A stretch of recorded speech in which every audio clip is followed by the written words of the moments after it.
मेरे जेठ 45 साल के हो चुके थे, लेकिन फिर भी वह कुंवारे थे। मुझे और मेरे पति को एक साथ देखकर जेठ हमेशा तड़पते रहते थे। जब भी मेरा पति कहीं बाहर जाता तो मौका पाकर भाई साहब मुझे अपने कमरे में बुला लेते या फिर देर रात तक मेरे कमरे में आ जाते। एक बार भाई साहब ऑफिस से देर रात तक घर आए। आते ही वह अपने कमरे में जाकर कंबल ओढ़कर सो गए। तब उनकी सवेर सेवा करने के लिए मैं उनके कमरे में गई। उस समय उन्होंने मुझे अपने पास बुलाया था। जब भाई साहब ने अपने शरीर पर से कंबल हटाया तो सामने का दृश्य देखकर मैं हैरान रह गई, क्योंकि मेरे कमरे में जाने से पहले ही भैया पूरी तैयारी करके लेटे थे। उनके शरीर पर से कंबल हटाते ही मेरी नज़र वहीं ठहर गई। हेलो दोस्तों, स्वागत है आप सभी का हमारी एक और रोमांचक कहानी में। मेरा नाम पूजा है और मेरी शादी को अभी 1 महीना ही हुआ था। उस पूरे 1 महीने में जो भी चीज़ें मैं अपने पति से मांगती थी वह मुझे लाने से पहले कहता था कि भाई साहब से पूछ लेता हूँ, भाई साहब से पैसे लेता हूँ। हर चीज़ में मेरे पति बड़े भाई साहब की अनुमति लेते थे। आकाश और विकास दोनों भाई थे। विकास छोटा था जबकि आकाश बड़े भाई साहब थे। उन्होंने शादी ही नहीं की थी।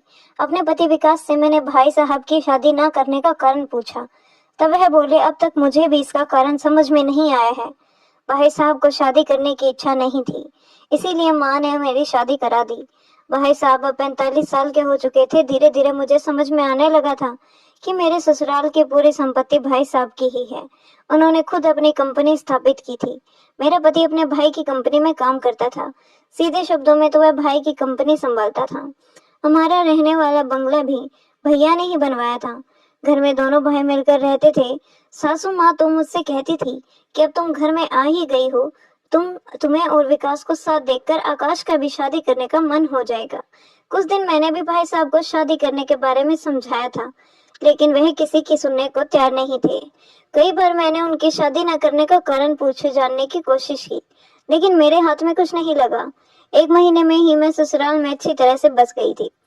घर में ससुराल वाले ससुर नहीं थे, लेकिन ससुर की जगह बड़े भाई साहब थे। भाई साहब मुझे किसी भी बात के लिए रोक टोक नहीं करते थे। एक बार भाई साहब को थोड़ा सा बुखार हो गया, तब 4-5 दिन पर इलाज कराते हुए ऑफिस जाते थे। देखते ही देखते सामान्य बुखार मलेरिया में बदल गया। तब तुरंत ही भाई साहब को अस्पताल में भर्ती कराना पड़ा। भाई साहब अब 8-10 दिन तक अस्पताल में भर्ती रहे।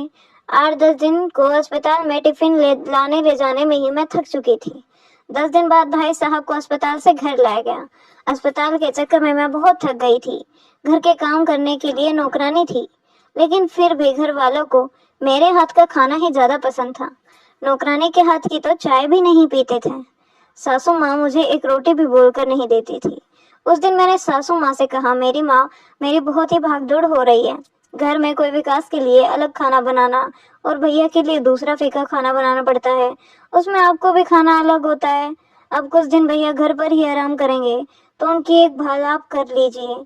तब सासू माँ बोली, पूजा, अभी तुम जवान हो, इतनी जल्दी कैसे थक गई? पहले हमारी ज्वाइंट फैमिली थी। तुम्हारी उम्र में मैंने कितना काम किया है, इसका तुम्हें अंदाजा भी नहीं हो सकता। अब बच्चे बड़े हो गए हैं, इसलिए परिवार अलग हो गया है। आज की लड़कियां ज्वाइंट फैमिली में कैसे रहेंगी? अभी से तुम बूढ़ी सास और जेठ से तंग आ गई हो। तुम्हारे काम में मदद करने के लिए घर के नौकरानी हैं, फिर तुम्हें इतनी थकान क्यों महसूस हो रही है? सिर्फ 2-4 रोटियां तो बनाती हैं, तुम्हें इसमें इतनी परेशानी क्यों हो रही है? जब मैं इस घर में शादी करके आई थी तब से मैं अपनी सासू माँ को कभी भी रसोई में थोड़ा भी चक्कर लगाते हुए नहीं देखी थी। फिर वह बोली, मैं बहुत थक गई हूँ, मुझे कुछ दिनों के लिए अपनी बहन के यहाँ जाना है। इस पर मैंने कहा, ठीक है सासू माँ, आप एक भी काम को साथ मत लेके जाइए, आपको जहाँ जाना है जल्दी जाइए। मेरे कड़वे बोल सुनकर वह बोली, इतना भी जल्दी नहीं है, तब जाऊंगी तो तुम्हें बता दूंगी। पूरे 10 मिनट बाद का भाषण देकर सासू माँ ने आखिरकार सारे काम मेरे ऊपर ही डाल दिए थे। भाई साहब की बीमारी के कारण उनके ऑफिस का बहुत सारा काम विकास को ही संभालना पड़ रहा था, इसीलिए वह रात में देर से ही घर आता था। उस दिन दोपहर में भाई साहब को सूप देने गई थी तो उनके शरीर में बहुत ही ज्यादा दर्द हो रहा था। वे थोड़ा भी हाथ नहीं उठा पा रहे थे। मैंने उन्हें अपने हाथ से वह सूप लाया और सूप पीने के बाद उनका मुंह मैंने अपने साड़ी के पल्लू से साफ किया। जैसे ही मैंने भाई साहब के मुंह के पास से अपनी साड़ी का पल्लू हटाया, वह मुझे एक अलग ही नज़र से देखने लगे। भाई साहब की बीमारी के दौरान दिन भर मैं उनके पास ही बैठी रहती थी, क्योंकि कभी भी कोई भी उन्हें किसी भी चीज़ की ज़रूरत पड़ सकती थी। मैं उन्हें अपने हाथ से ही खाना भी खिलाती थी। भाई साहब ने अपनी तबीयत ठीक न होने के कारण पूरे हफ्ते भर की छुट्टी ले ली थी। उस हफ्ते के 3 दिन बीत चुके थे। पिछले तीनों दिनों में मैंने भाई साहब की बहुत देखभाल की थी। मेरी वह देखभाल देखकर भाई साहब मुझसे इतने प्रभावित हो गए थे कि 3 दिनों में उन्होंने कहा, मुझे तुम्हें क्या चाहिए बताओ, जो भी तुम्हें चाहिए होगा मैं तुम्हें दिला दूंगा। मैंने कहा, भैया पिछले हफ्ते मैंने एक नया सोने का नेकलेस देखा था। वह लेटेस्ट डिजाइन था जिसे लेने के लिए मेरी बहुत इच्छा थी, लेकिन विकास ने पैसे की कमी के ना वजह से नेकलेस लेने से मना कर दिया था। तो मैंने भैया के सामने मायूस होकर बोल ही रही थी। अब मौका मिला था तो मैं उनसे छोड़ने वाली नहीं थी। तब भाई साहब ने कहा, पूजा तुम्हें नेकलेस पसंद आया है, इस बार मैं तुम्हें मुझसे एक शब्द तो कहना हो चाहिए था ना। मैंने उसी समय उन्हें वह नेकलेस खरीद कर देते। फिर उन्होंने मुझे तुरंत अपना कार्ड दे दिया और शाम को जाकर मैंने वह नेकलेस खरीद लिया। वह नेकलेस मेरे हाथ में आते ही मैं बहुत ही खुश हो गई थी। धीरे धीरे नजरों ही नजरों में हम दोनों एक दूसरे के करीब आने लगे थे। मैं तो भाई साहब की बीमारी में उनकी देखभाल करने गई थी, लेकिन भैया की देखभाल करते करते हमारे बीच में कुछ हो जाएगा इसका मुझे कुछ अंदाजा भी नहीं था। भैया द्वारा दिलाया गया एक नेकलेस देखकर विकास तो चौंक गए थे। वह बोले, भाई साहब ने आज तक मुझे भी इतनी महंगी शॉपिंग नहीं करने दी। एक ही बार में उन्होंने तुम्हें इतनी बड़ी शॉपिंग कैसे कर दी? मुझे तो इस बात पर ही विश्वास नहीं हो रहा है। भाई साहब ने अपने छोटे भाई को आज तक इतनी शॉपिंग कभी नहीं करने दी थी। 3 दिनों में ही उन्होंने मुझे इतना क्या लगाव हो गया था कि उन्होंने एक शब्द पर मुझे जो भी चाहिए वह दिला दिया। खैर, भैया बीमार रहने के कारण ऑफिस नहीं जा पा रहे थे। उस दौरान कंपनी की एक महत्वपूर्ण मीटिंग थी, वह भी दूसरे शहर में थी। भाई साहब बीमार होने के कारण जा नहीं सके, इसलिए उन्होंने अपनी जगह विकास को भेज दिया था। अब अगले 4 दिन विकास बाहर शहर में ही रहने वाला था। उस दिन सुबह विकास बाहर शहर जाने के लिए निकला। उसके जाने के बाद मैं नहाने चली गई। जब मैं नहाकर बाहर आई तो गीले बालों में मैंने तौलिया लपेटा हुआ था। जैसे ही मैंने तौलिया हटाकर बाल पोंछना शुरू किया तो मुझे भाई साहब की आवाज़ सुनाई दी। वह मुझे मेरे नाम से पुकार रहे थे। भाई साहब की तेज आवाज़ सुनकर मुझे समझ में आ गया था कि वे कब से मुझे पुकार रहे हैं, पर सासू माँ अभी घर पर ही नहीं थी, इसीलिए उन्होंने अपने बेटे की आवाज़ को नज़रअंदाज कर दिया। खुद को काम से दूर रखने की उनकी बुरी आदत थी, इसीलिए वे दिन भर घर से बाहर गप्पे लड़ाने चली जाती थी। तभी मैं दौड़ती हुई भाई साहब के कमरे में गई। दौड़ने के हड़बड़ाहट में मेरे बालों से लिपटा हुआ तौलिया भी गिर गया था। उनके कमरे में पहुंचते ही मैंने कहा, भाई साहब आपको कुछ चाहिए था क्या? मैं नहाने गई थी, इसलिए आपकी आवाज़ मैं नहीं सुन पाई। भैया बोले, पूजा आज मुझे थोड़ी जल्दी ही भूख लग गई है, अगर नाश्ता मिल जाता तो थोड़ा अच्छा लगता। तब मैं तुरंत ही नाश्ता बनाने के लिए चली गई। जाने से पहले मैंने भैया को उनका नाश्ते के पहले वाली गोली देनी चाहिए। गोली का बॉक्स उनके बिस्तर के पास में ही था। वह बॉक्स काफी नीचे रखा हुआ था। बॉक्स लाने के लिए जैसे ही मैं नीचे झुकी, वैसे ही पीछे से मुझे अपने पेट पर भैया का हाथ महसूस हुआ। तब मैं तुरंत ही सीधी खड़ी हो गई। भैया से कुछ कहने ही वाली थी कि तभी वे बोले, पूजा तुम्हारे पेट पर तुम्हारे गीले बालों का पानी आ गया था, वही पूछ रहा था। गीले बालों में तुम और भी ज्यादा अच्छी लगती हो। भैया तो सुबह सुबह मेरी सुंदरता की तारीफ करने लगे थे। उनके सामने मुस्कुराते हुए मैं तुरंत ही नाश्ता बनाने चली गई।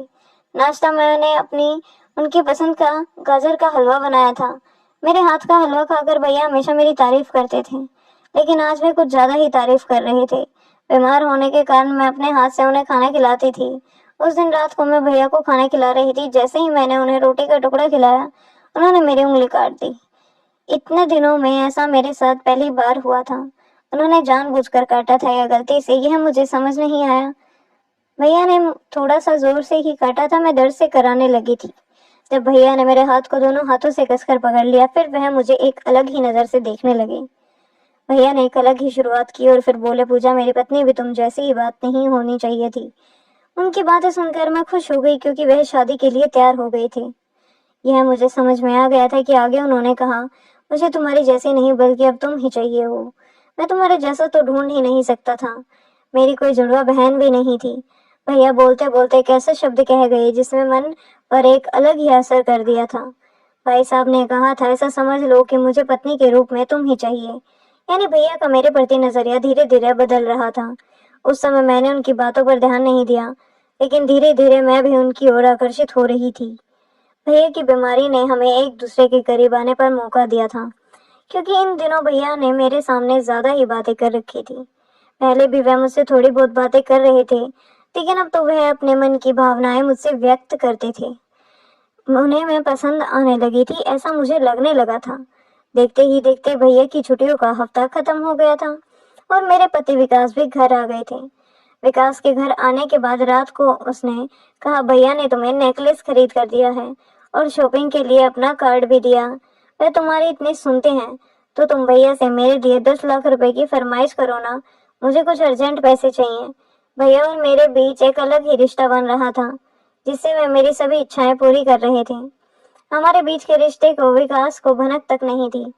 जैसे विकास से पूछा कि आपको इतने सारे पैसे किस लिए चाहिए, इस पर उन्होंने कहा, मुझे एक बड़ी गाड़ी खरीदनी है, वह गाड़ी लेने की मेरी बहुत इच्छा है। तब मैं उनसे बोली, ठीक है। इसके बाद विकास सो गए और मैं अपने कमरे से बाहर आ गई। मैं भाई साहब को जल्दी हल्दी का दूध लेना भूल गई थी। पिछले कुछ दिनों से भाई साहब को कैल्शियम की कमी हो रही थी, इसलिए मैं उन्हें रोज रात को हल्दी वाला दूध देती थी।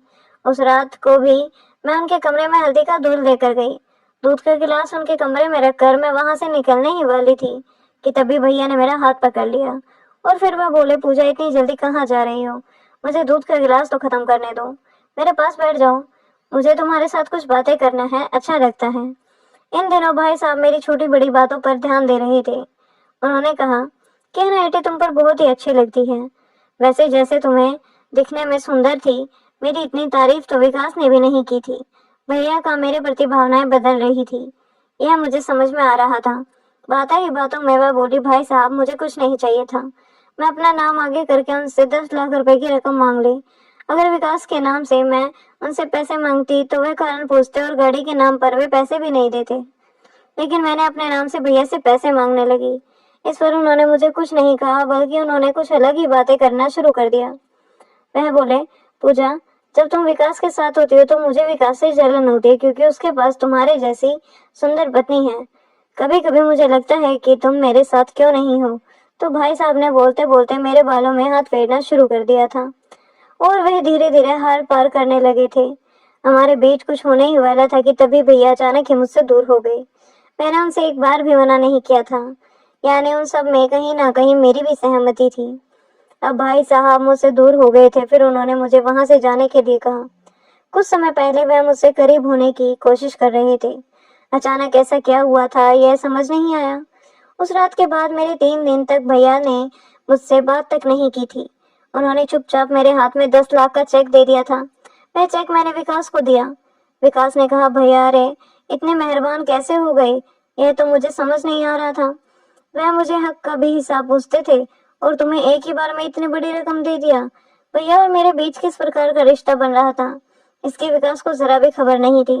मैंने उसकी बात पर सिर्फ सिर हिलाया। अगले 4 दिन बाद से ही सुबह से सासू माँ के उनकी बहन के घर जाने की तैयारी शुरू हो गई थी। उन्होंने सुबह सुबह मुझसे 1 किलो लड्डू और भी बहुत सारी मिठाई मंगवाई थी। वह बहन के घर जा रही थी या पिकनिक पर, यह मुझे समझ नहीं आ रहा था। मैंने सासू माँ को सब कुछ बना कर दिया। बनाने में इतनी बिजी हो गई थी कि सुबह मैंने चाय भी नहीं पी थी। उठने के बाद से ही मैंने सिर्फ चेहरा धोकर कमरे से बाहर आई थी। सासू माँ की सारी शॉपिंग 6:30 बजे तक कर दी थी। उसके बाद वे जाने की लिए तैयारी करने लगी। उस दिन 10:30 बजे थे और मेरे नहाने का समय भी हो गया था। कुछ समय बाद सासू माँ अपनी बहन के घर चली गई और विकास भी ऑफिस जाने के लिए निकल गए। इसी दौरान भाई साहब भी अपनी अभी अभी ऑफिस के लिए निकल रहे थे।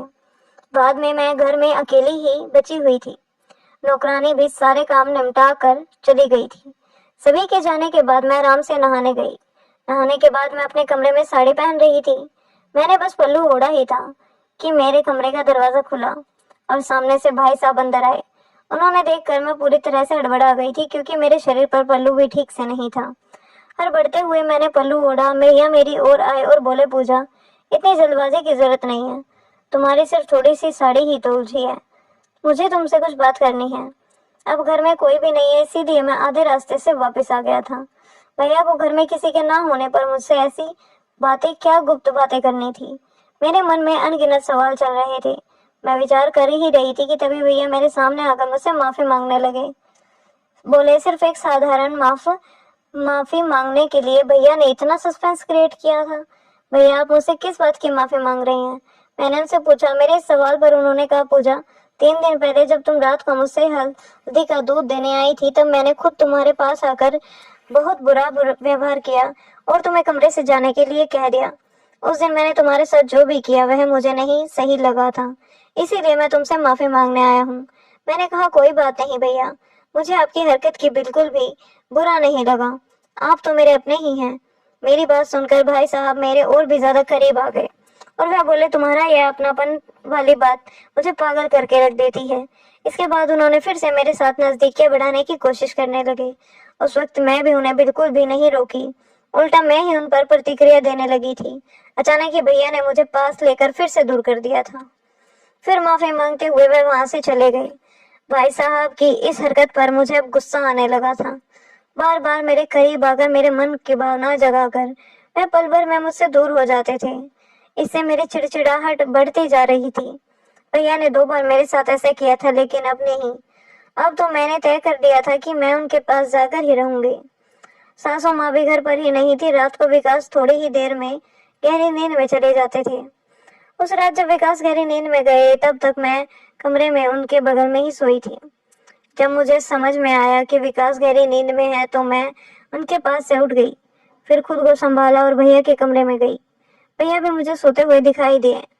मैं उनके पास गई और तभी उनके कमरे की लाइट जला दी। पीछे मुड़कर देखा तो सामने विकास था। विकास ने कहा, पूजा, तुम मेरे भाई के साथ क्या कर रही हो? यह कौन है जो मेरे भाई को इंजेक्शन लगा रहा है? विकास ने तब मेरे बगल में खड़े डॉक्टर की कॉलर पकड़ ली। मैं अपने साथ बॉडीगार्ड को लेकर आई थी। मेरी बात पर ही वह भैया को इंजेक्शन लगा रहा था। हमारे शोर से भैया भी नींद की जाग गए। क्या हो रहा है? उन्हें समझ में नहीं आ रहा था। विकास ने कहा, भैया, आप बिल्कुल भी चिंता मत करो, मैं आपको कुछ भी नहीं होने दूंगा। मेरी पत्नी आपके साथ ऐसा कुछ करेगी इसकी मैंने कभी कल्पना भी नहीं की थी। विकास का बड़बड़ा रहा था, यह मुझे भी समझ में नहीं आ रहा था। वह भाई साहब को बताने लगा कि पूजा किसी डॉक्टर के साथ लेकर आई थी। यह दोनों मिलकर आपको कोई इंजेक्शन देने वाले थे। भाई साहब ने विकास को शांत किया। फिर वह बोले, मुझे अभी भी विश्वास नहीं हो रहा है कि पूजा कुछ गलत कर सकती है। फिर भाई साहब ने मुझसे सवाल किया, पूजा, यह सब क्या हो रहा है? तुम मेरे साथ ही क्या करने वाली थी? सच सच बताना। तब मैंने बोलना शुरू किया, भाई साहब, मैं अपने साथ गुप्त रोग वाला विशेषक इंजेक्शन को लेकर आई थी, क्योंकि मुझे आप पर शक था कि आपके अंदर कुछ कमी है। आप 45 साल के हो गए हो और आपकी इतनी संपत्ति है, फिर भी आपकी शादी क्यों नहीं की? विकास, मैंने तुमसे भी कई बार मैं इस बारे में पूछना, लेकिन तुमने भी कोई जवाब नहीं बताया। लेकिन मुझे लगा शायद भैया ने अपनी कमी सभी से छुपा रखी है। मुझे इसकी जांच करवानी थी, इसलिए आज मैं अपने साथ एक डॉक्टर को लेकर आई थी। डॉक्टर इन्हें बेहोशी का इंजेक्शन दे रहे थे ताकि वे ठीक से जांच कर सकें और भैया को इसके बारे में पता न चले। मेरी बात सुनकर शायद भाई साहब बोले कि पूजा, तुम्हें किसने बताया कि मेरे अंदर कुछ कमी है? तुमने ऐसा सोचा तभी मैं बोली। भाई साहब, कई बार आप मेरे करीब आते आते रुक गए थे। मेरी बात आपके पूरी पूरी नजर थी, इसलिए मैं आपके पास आ रही थी। मुझे सच्चाई जाननी थी कि क्या आपके अंदर सच में कोई कमी थी या शादी ना करने का कोई और कारण है। इसी वजह से मैं आपसे मीठी मीठी बातें करती थी। भैया, आप तो सच बता दो कि आपके अंदर किसी प्रकार की कोई कमी है जो आप शादी करने से इनकार कर रहे हैं। तभी भैया बोले, मेरे अंदर किसी प्रकार की भी कोई कमी नहीं है। मेरा शादी ना करने का सिर्फ एक ही कारण है, और वह है मेरे प्यार, मेरा सच्चा प्यार। जब मैं 25 साल का था, तब से ही मैं अपने बचपन की दोस्त संजना से शादी करना चाहता था। संजना से मुझसे बहुत प्यार था। उससे परिवार ने हमारी शादी के लिए अनुमति दे दी थी। हमारी शादी के लिए माँ से भी अनुमति लेने वाला था, लेकिन कुछ ही दिनों में पता चला कि संजना को ब्रेन ट्यूमर है। उसके माता पिता ने उसका इलाज शुरू किया था, लेकिन इलाज के दौरान पैसों की कमी हुई और संजना ने अपनी जान गंवा दी। उस समय मेरे पास इतना पैसा नहीं था कि मैं अपने प्यार को बचा सकूं। उस दिन के बाद से मैंने अपना दिमाग में शादी का विचार निकाल दिया था और सिर्फ पैसा कमाने का ठान लिया था। माँ मुझे हमेशा शादी के लिए जोर देती थी, लेकिन संजना के बिना मैं किसी और से शादी नहीं कर सकता था, क्योंकि मेरे दिल में सिर्फ और सिर्फ वही थी। कभी कभी तुम्हें और विकास को साथ देखकर मेरी शादी की इच्छा होती थी, लेकिन जब भी मैं तुम्हारे साथ बात करता था, मुझे संजना बहुत याद आती थी। आखिरकार मैंने अपने मन को समझा ही लिया कि जितनी भी कोशिश कर लूं, मैं संजना के अलावा किसी और को भी शादी नहीं कर सकता। बात करते करते भाई साहब की आंखें से आंसू आ गए। फिर विकास ने उन्हें संभाला। उसके बाद मैं बोली, भैया मुझे आपकी बहुत चिंता हो जाती है। आप दिल से बहुत ही अच्छे हैं, आप इतना पैसा भी कमाते हैं, आपको अपने छोटे भाई को भी सही रास्ता दिखाया है। कल हमारी संतान आपको बड़े पापा कहेगी, लेकिन वह आपके पापा नहीं कहेगी। कितना भी हो, आपकी संतान तो हमारी संतान, कहीं ना कहीं थोड़े बहुत फर्क तो होगा ही। कल बच्चों की पढ़ाई के लिए हमें दूसरे शहर भी जाना पड़ सकता है। सासू माँ से अब कुछ काम नहीं होता। आखिर वह हमारे साथ कितने साल तक रहेंगी, यह कहा नहीं जा सकता। आप कितने दिनों अकेले जिंदगी जिएंगे? अभी भी आपकी शादी का समय नहीं गया है। एक बार किसी लड़की को आपकी जिंदगी में थोड़ा सा समय देकर देखिए, निश्चित रूप से आपको उसमें भी अपनी संजना नजर आएगी, आने लगेगी। आपको घर बस्ता देखकर माँ को भी संतोष मिलेगा। भाई साहब प्लीज आप तो शादी के बारे में सोचिए। अभी भी आपकी शादी का समय गया नहीं है। इतने दिनों से आप शादी करें, इसी वजह से मैं यह सब कुछ कोशिश कर रही थी। मेरी बात खत्म होते ही विकास ने मुझसे और भैया से माफी मांगनी शुरू की कर दी। वह बोले, पूजा मुझे माफ कर दो, मैंने तुम्हें गलत समझा। मेरा बड़ा भाई तो जो मुझे पैसे पैसे का हिसाब लेता था, तुम्हें एक शब्द पर सब कुछ कैसे दे रहा था, यह मुझे समझ में नहीं आने लगा था। भाई साहब ने ये 10 लाख रुपए का चेक भी तुम्हें दे दिया, मुझे कुछ समझ में नहीं आया। मुझे गाड़ी नहीं देनी थी, मैं तो तुम्हारी परीक्षा दे रहा था कि भाई साहब तुम्हें इतनी बड़ी रकम देते हैं या नहीं। जब तुमने 10 लाख का चेक मेरे हाथ में रखा तो मुझे समझ में आ गया कि तुम्हारे और भैया के बीच में जरूर कुछ गलत संबंध है। मुझे माफ कर दो कि मैंने तुम दोनों पर शक किया। घर में दूसरा कुंवारा भाई होने पर ऐसी गलतफहमी हो तो होगी ही। मैंने और भाई साहब ने विकास को माफ कर दिया। अगले दिन मैं भैया की शादी के लिए एक नहीं बल्कि 10 प्रस्ताव लेकर आई। उनमें से एक लड़के को भैया ने पसंद कर लिया, लेकिन उन्होंने शर्त रखी कि वह 1 महीने तक उस लड़की को जानना चाहेंगे और उसके बाद ही वे शादी का फैसला करेंगे। उनकी शर्त को हमने मान लिया। 1 महीने बाद उन्होंने शादी के लिए मंजूरी दे दी। उनका घर बस्ता देखकर सबसे ज्यादा खुशी मेरी सास माँ को हुई थी। आखिरकार लाख कोशिशों के बाद भी मुझे सफलता मिली और मैंने भैया का हाथ में उनके बुढ़ापे का सहारा सौंप दिया। तो दोस्तों, हर परिवार में पूजा जैसी बहू बहू हो तो हर घर हमेशा हंसता खेलता हो, खुशहाल रहे। तो दोस्तों, यह थी हमारी आज की कहानी। आपकी क्या राय है इस कहानी पर, हमें कमेंट में जरूर बताएं। वीडियो अच्छी लगी हो तो लाइक करें, शेयर करें, सब्सक्राइब करें। धन्यवाद। मिलते हैं कल आपसे एक और नई कहानी में।